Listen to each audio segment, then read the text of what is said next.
munsi manzi ndakubwire ko natewe iteka ryo kwakira umwe mu bantu bakora ibintu bya fashion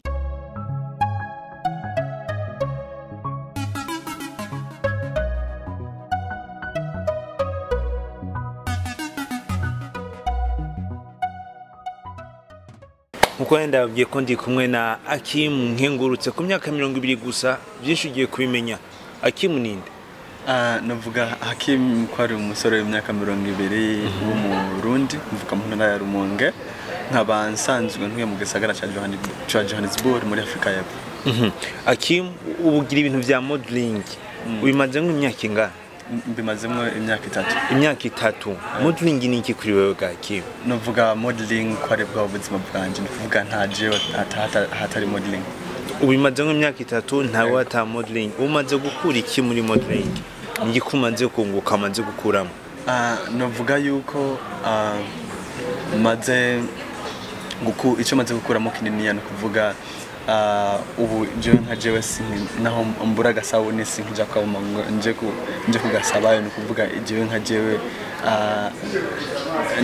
ndashoboye kuvuga yuko ubu nanje mu basore nje mu basore nk'abandi kuri kijya ndonka bivuye kuri modeling kuvuga modeling ni sanzwe imbeshe je abimaze nk'imyaka 3 gusa ariko ubu unye uri ku rwego mpuzamakungu tubwire na yahe ma stage umaze gucako n'ivyahe bihugu umaze gucako. South Africa Men's Week zanizo maze kugira tuvuze ama stage gusa South Africa Men's Week, South Africa Fashion Week, Durban Fashion Week, Mercedes-Benz Africa Fashion Week. Ya nkuru maze ibihugu navyo maze gutembera muri South Africa, ibihugu maze kubijamwo ni South Africa, Namibia, Angola. Umaze kuja muri ivyo bihugu bitatu byose. Ubivuze igihugu cyose uvuze muri Afrika gusa. Utegura gute gusohoka uje muri Europe, muri Amerika bimeze gute? Navuga yuko ingendo z'Afrika nazitegura Imana bishatse umwaka udahera ntagiye muri Europe. Hehe neza na neza? Amsterdam, Paris, na Bruxelles. Naza ko murumva byinshi cyane kuri Hakeem imaze nk'imyaka 3 gusa imyaka 20 yabitangiye imyaka 17 ubu ariko ategura kuja ahantu hangana gutyo. Hari abavyeyi kenshi babanira abana ngayi Bujumbura bobo ubabwira iki Hakeem? Navuga yuko umwana ashatse kugira carrière muri canke fashion no kumureka kumbure ntushobora kumenya icyo azovamo kandi kumenya yuko umuntu agiye muri fashion ko dusanzwe twumva yuko kenshi usanga umwana w'umukobwa agiye mu bya fashion usanga umukobwa bakavuga yuko agiye kuba indaya canke yeruye ibintu nk'ibyo kandi atari byo. Umaze igihe kingana ngaha mu Burundi? Maze nk'amezi 2 ngaha nshitse muri vacances. Amezi 2 ngaha mu Burundi. Hari abandi bantu bamaze igihe kinini bashaguringa bari mu buzima bwa modeling ariko batarashika kuri urwo rwego. Ubabwira iki kwanza niba hari abakwakiriye babaye hafi yawe? Yego narahuye no witwa Andrea Kizimana asanzwe arongoye agence y'abanyamideri yitwa agence Muring. Turasangira turicara turatera abiri kubyerekeye modeling. Watubwiye ibihugu umaze gutemberamwo n'ama stage umaze gucako bakuzi nk'umurundi canke bakuzi nk'umuntu wo muri Afrika y'Epfo? Oya habanze nk'umurundi ahubwo unavuze Hakeem udashize ko nuvuga umuntu acha kuvuze Hakeem umuntu acha kubaza wa Murundi kugira amenye exactement uwundi, so which means banze nk'umurundi. Ubu bakuzi nk'umurundi wararonse ahantu bakwakira ngaha mu Burundi. Ubona habuze iki kugira ngo modeling y'u Burundi itere imbere? Navuga yuko amashirahamwe asanzwe akorera ngaha mu Burundi yaba yikorera twabo canke amashirahamwe ya leta yo shira mu ngiro canke yo himiza gukuza irakoresha abanyamideri b'abarundi canke abanyamideri basanzwe batuye mu Burundi.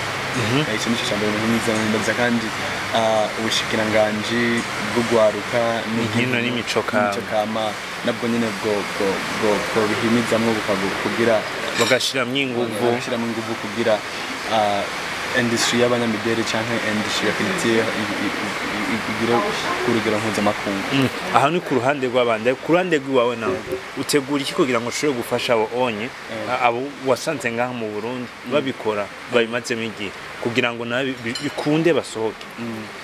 Novuga yuko mu minsi iza ngiye kuko ubu ndabona umwanya umenga wambanye muto, ngiye gufata akanya twicarane nabo tugire nk'agaseminaire kubyerekeye iby'abanyamideli. Nibaze kumbure ngaho turashobora kuvuga yuko twogira icyo dukuye mu ngaho ama kumbure ntawe umenye ikizovamo.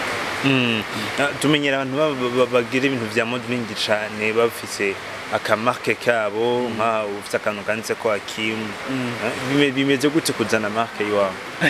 Navuga yuko kuri umwanya kuri jewe hataragera kuko urabona mu buzima jewe ngene mbaye sinavuga ku bantu bose, so ndafise ibintu ntashira mu ngiro ikintu kimwe gishobora gushira mu ngiro ikintu, kuvuga ndafise ibintu ngere nagendera ko mpakanzoshika ku rwego.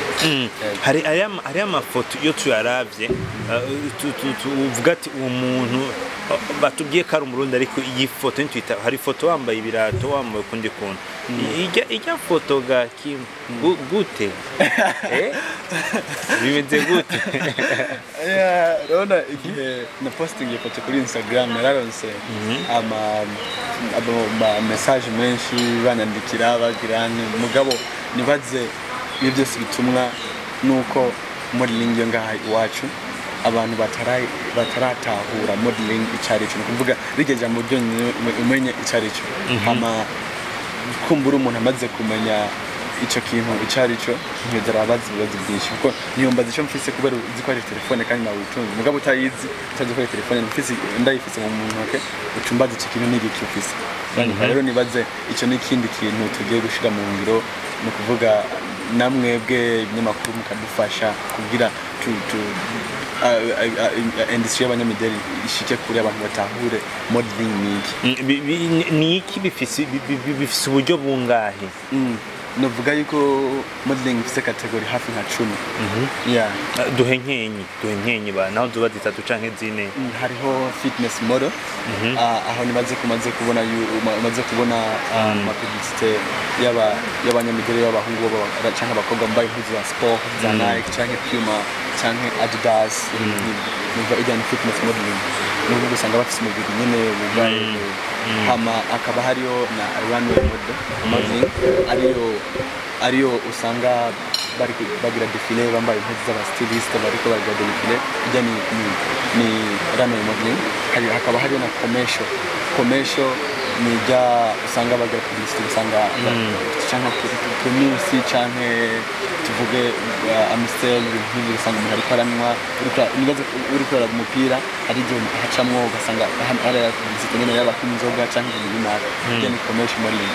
Ndasika ibintu uko uravuga ntibikenewe cyane, Hakeem bivuge cyane tuvyumvushe, donc uduze n'ijwi dushobore kuvyumva cyane kugira ngo dushobore kumenya nduze kubaza ibibazo nk'ibyo onye. Bijye wagize acavyita ijya ni editorial bijya usanga impuzu zidashobogwa idashobora kwambagwa hanze, ni kubica ngategura kuvuga impuzu ugenda kugura ku shoot gusa, hama bakasha bazishira kuri magazine. Ni kubasikira just ngo novuga ati ni yadukuze ngo mu barabanga zamba ni ibintu bitandukanye, kandi nshaka abantu bamenye yuko ibintu byose bija ku rubuga ngurukana ubumenyi rwanje sibyo byose nambara, hari ibintu ngirira muri photoshoot kugira bigende gukora akazi kanaka, mugabo nshobora kuyadukuza mu gati ngo ndizambare hanze cyangwa ibintu Hakeem, ndagushimiye cyane, ndakwifuriza no gutera imbere kugira ngo ubandanye ushika kure, ushika kwindi ntambwe. Nimba akajambo kanywa ashobora kukavuga cyaturangize. Yego, ndabashimiye mwese kubona muri kumpunza yo kandi mukongera ukaraba icyo novuga, kimwe nohimiriza imisore n'inkumi bagenzanje, no kuvuga twese dukora bimwe naho ari kuvuga bitandukanye. Ndavuga yuko twokwihimiriza tugakora, kuko kenshi hariyo abantu kugira aho bashike bibatwara imyaka 10 cyangwa 20, kandi nkabwira ababyeyi yuko boreka abana babo bakaja gukora icyo yiyumviriye ni ukuvuga ndi kuvuga ku byerekeye muri industry of fashion canke ya art kuko umwana ashatse kuba umufotographe canke umujournaliste canke ashatse kuba umunyamideli byose nibaza yuko biba bifise akamaro ku mwana kandi bikaba bifise ingaruka nziza murakoze. Nibaza ko mushoboye kumva byinshi cyane kuri Hakeem nkengurutse ku myaka 20 gusa numva ibyamanze gukora n'ahari karashika je singiye kubarambira ni Marvin nande sindagira myinshi cyane buke ariko ndakubwira ko n'abandi bafite ico ariko barakora baba Barundi bari hano n'abatari hano guys Indundi TV irahari Marvin arahari bye.